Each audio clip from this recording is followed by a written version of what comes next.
আপনাকে কি করে ভালো না বাসি ইয়া রাসূলুল্লাহ। যখন আপনি আমাকে ভালোবেসেছেন সেই 1400 বছর আগে, যখন আপনি আমাকে মিস করতেন, আশা করতেন যেন আমার সাথে দেখা করতে পারেন, অথচ তখনও আমি জন্মই হইনি। সেদিন সাহাবীরা আপনার চোখে পানি দেখে বলল, ইয়া রাসূলুল্লাহ, আপনি কাঁদছেন কেন? আপনি বললেন, আমার ভাইদের খুব দেখতে ইচ্ছা করছে। সাহাবীরা বললেন, আমরা কি আপনার ভাই নই ইয়া রাসূলুল্লাহ? আপনি বললেন, না, তোমরা আমার সাহাবী।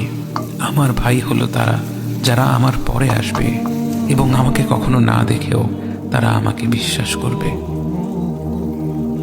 মৃত্যুশয্যায় শুয়ে আপনার অন্তরে এই চিন্তা ছিল যে আমাদের পরিণতি কি হবে।